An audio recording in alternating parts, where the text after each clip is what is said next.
welcome back to my channel. My name is Andrea and today I'm setting up a brand new bullet journal for 2022. This bullet journal is such a pretty teal color. I got it at Michael's for only $10. My theme for my 2022 yearly pages is florals and pastels with a lot of simple line drawings. And I'm starting with the name page here, just writing out "This journal belongs to Andrea."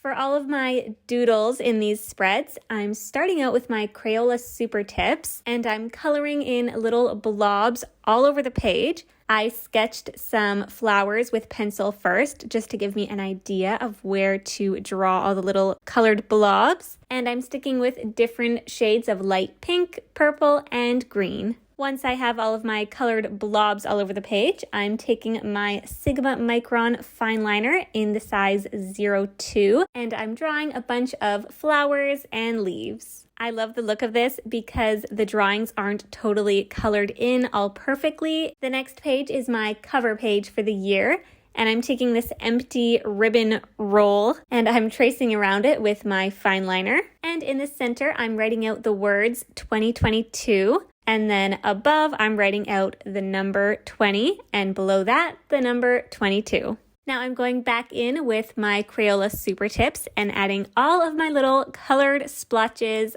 all around the circle. And then I'm going over all of the colors with my fine liner and drawing in some vines and leaves and flowers. Along with the line drawings, I'm also using the Crayola Super Tips to add some abstract drawings around the page, including just some lines and semicircles and dots, interchanging ovals and different shapes.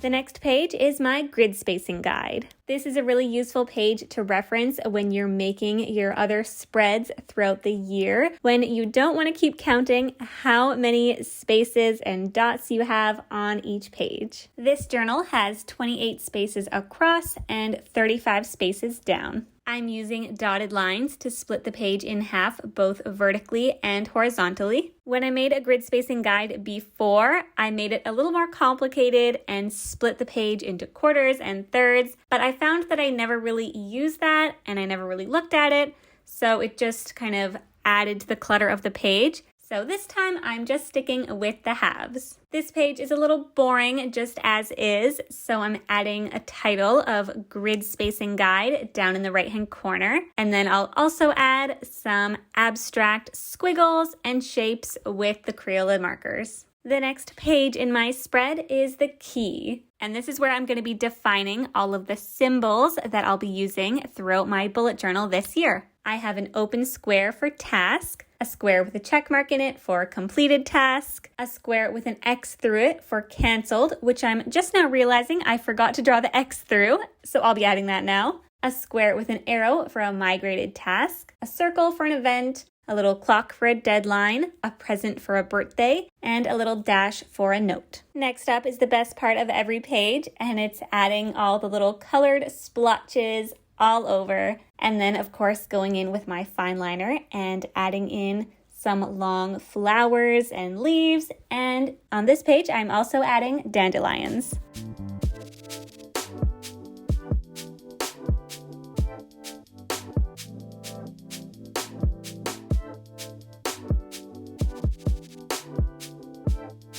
The next spread is my 2022 future log. I'm drawing 12 rectangles across the 2 pages for each month of the year, and each rectangle is 7 spaces wide by 13 spaces high. At the top of each of the rectangles, I'm drawing out a mini calendar for the month, and then the space on the bottom will be dedicated to important dates such as holidays, birthdays, and anniversaries. Once I have all the dates written out, I'm going in with my Crayola Super Tip markers and circling all of the dates on each of the calendars. And I'm going in and adding all of the colored splotches and line drawings with my fine liner. And I'm also adding some abstract shapes near the top, including some oval-shaped lines, dots, and squiggles.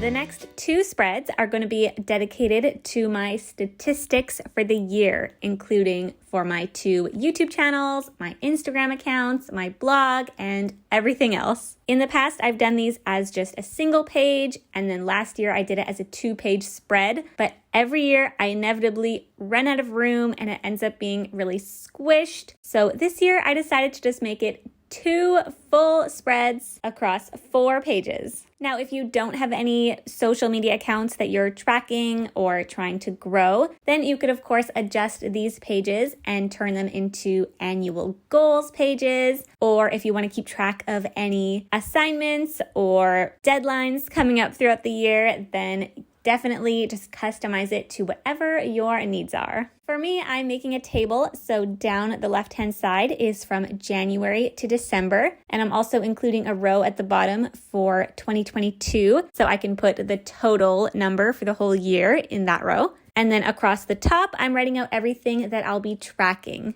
The first page is dedicated to my 2 YouTube channels, which includes this one, Bujo with Andrea, and I also have another YouTube channel, Andrea Peacock DIY, where I share lots of DIYs and crafts. So I'm tracking the monthly views for each channel, along with the total subscribers, and also my AdSense money. Now, only my DIY channel is monetized right now, so I'm adding that in, and I'm leaving an empty column on the right side of this page, just in case we get monetized this year on this channel. You never know. On the next page is where I'm tracking my 2 Instagram and 2 TikTok accounts. I'm keeping track of the followers and also the monthly views for my TikTok accounts.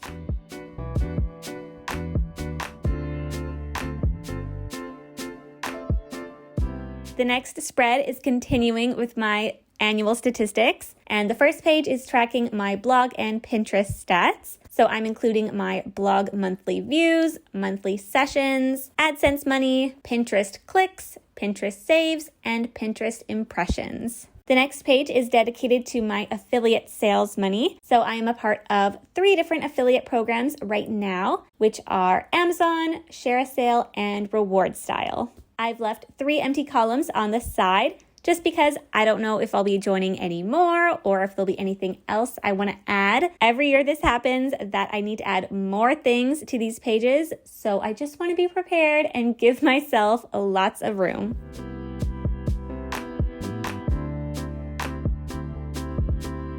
The next spread is a new one for me this year, and I'm calling it 2022 Memories. I'm creating a small rectangle for each month of the year that are 7 spaces wide and 10 spaces high.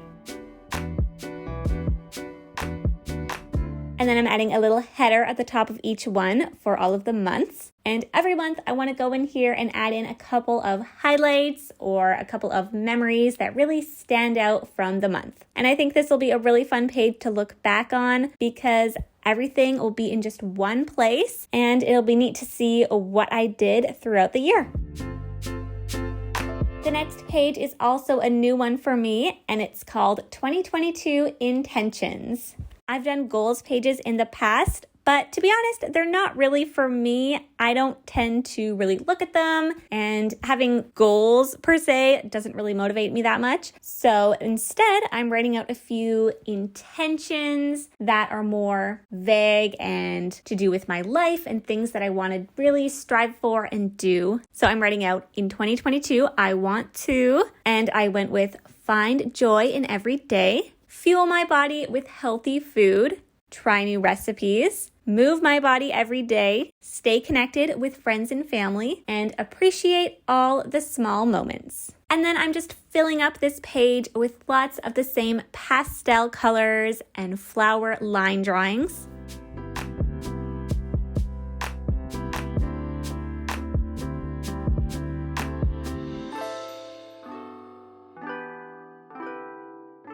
This next page I have done before, but I'm changing it up a little bit, and this is the Year in Pixels page. And every time I've done this before, I've tracked it as just different moods, like happy, sad, whatever else. But I found it was a little redundant because I tend to do the mood trackers every month. Instead of moods per se, I'm going with a star rating system. So I'm drawing out my table with 1 to 31 down the side, and then January to December across the top. And then on the right-hand side, I'm writing my day was, and then I chose 5 different colors and assigned them to a star rating. And instead of the moods, I thought it would be fun to just give my day, every day this year, a rating out of 5 stars.